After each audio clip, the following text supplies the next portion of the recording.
বিসমিল্লাহির রহমানির রহিম। মাননীয় সংসদ সদস্যবৃন্দ, আসসালামু আলাইকুম।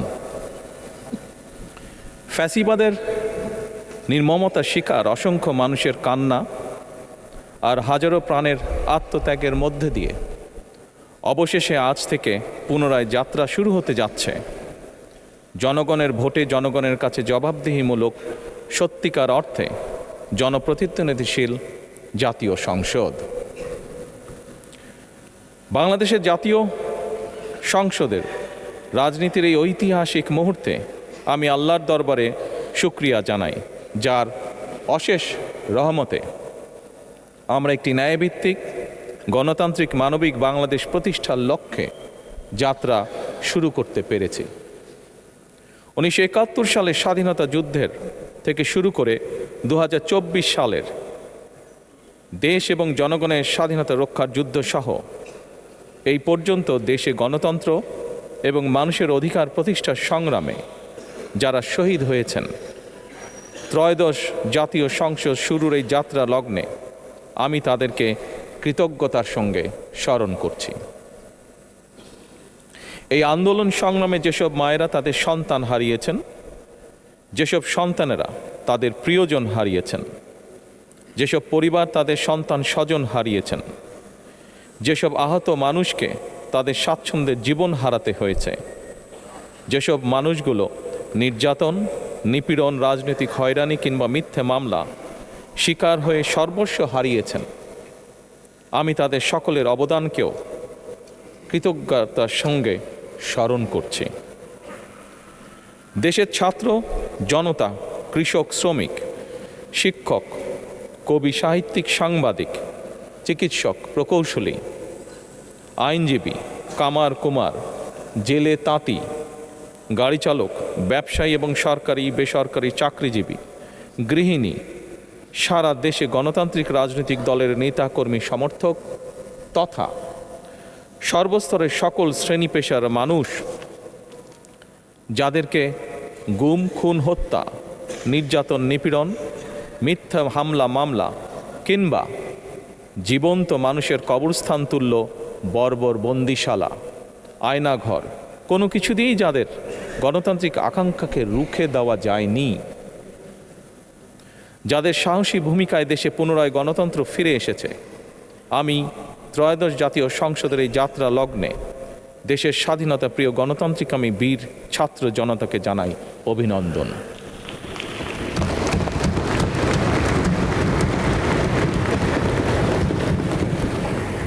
সম্মানিত সংসদ সদস্যবৃন্দ,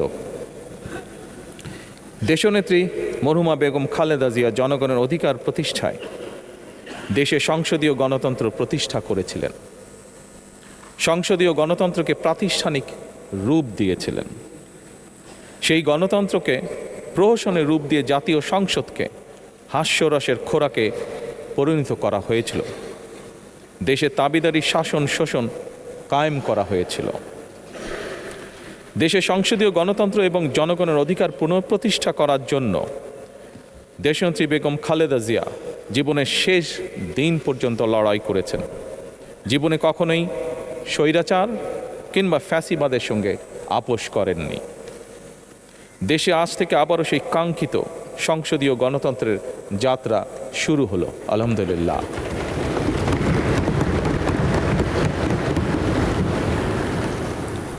সংসদীয় রাজনীতি প্রতিষ্ঠাতা খালেদা জিয়া দেশ এবং জনগণের সাফল্যে এই শুভ মুহূর্তটি দেখে যেতে পারেননি। আজ তাই এই জাতীয় সংসদে দাঁড়িয়ে আমরা দেশ এবং জনগণের স্বার্থে আপসীর নেতৃত্ব, ব্যক্তিত্ব, স্মরণীয়, বরণীয়, অনুকরণীয় রাজনীতিবিদ মরহুমা খালেদা জিয়াকে গভীর শ্রদ্ধার সঙ্গে স্মরণ করছি।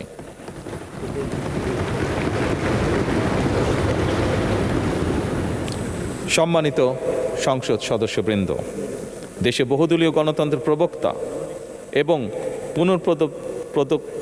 প্রবর্তক, স্বাধীনতার ঘোষক শহীদ প্রেসিডেন্ট জিয়াউর রহমানের একটি উক্তির কথা আপনাদের সামনে আমি স্মরণ করতে চাই। তিনি বলেছিলেন, জনগণই যদি রাজনৈতিক দল হয় তাহলে আমি সেই দলেরই আছি। অর্থাৎ ব্যক্তি কিংবা দলের স্বার্থ নয়, জনগণের স্বার্থই সবচাইতে বড়। এটাই বিএনপির রাজনীতি।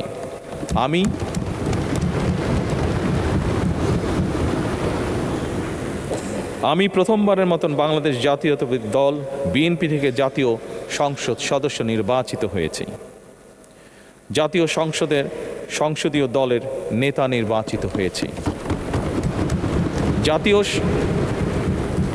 জাতীয় সংসদে দলের প্রতিনিধিত্ব করলেও প্রধানমন্ত্রী হিসাবে আমি এই জাতীয় সংসদে দেশের প্রতিনিধিত্ব করছি।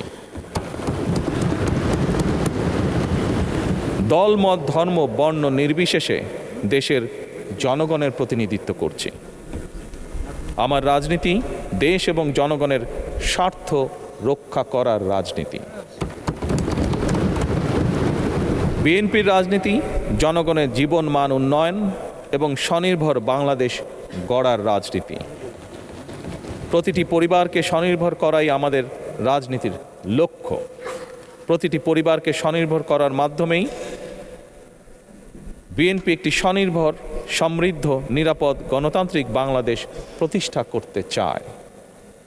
এই লক্ষ্য অর্জনে আমি জনগণের সমর্থন এবং সহযোগিতা চাইছি। এই মহান জাতীয় সংসদে সকল দলের নির্বাচিত প্রতিজন সংসদ সদস্যের সমর্থন এবং সহযোগিতা আশা করছি।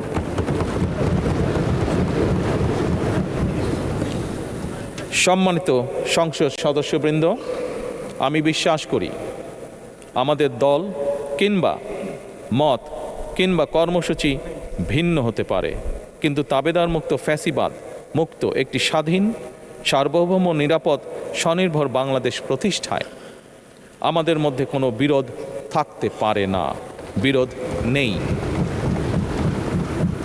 জাতীয় সংসদকে জাতীয় কর্মকাণ্ডের কেন্দ্রবিন্দু না করে বিতাড়িত ফ্যাসিস্ট সরকার জাতীয় সংসদকে অকার্যকর করে ফেলেছিল।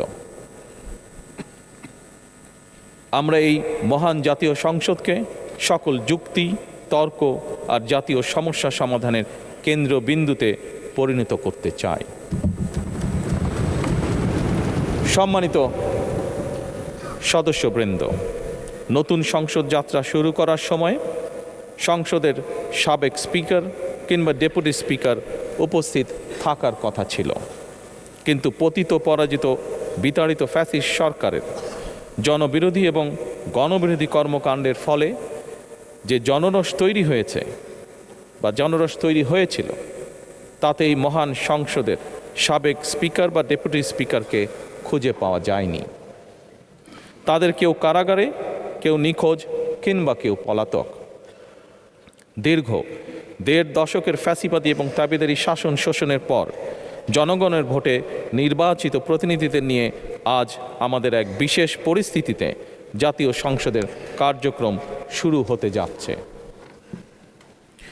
এমন পরিস্থিতিতে আমরা সংবিধান এবং সংসদের কার্যপ্রণালী বিধির বিধান অনুসরণপূর্বক ত্রয়োদশ জাতীয় সংসদে সভাপতিত্ব করার জন্য আজ আমি প্রবীণ রাজনীতিবিদ এবং 5 বারের মতন নির্বাচিত জাতীয় সংসদ সদস্য জনাব ডক্টর খন্দকার মোশাররফ হোসেনের নাম প্রস্তাব করছি।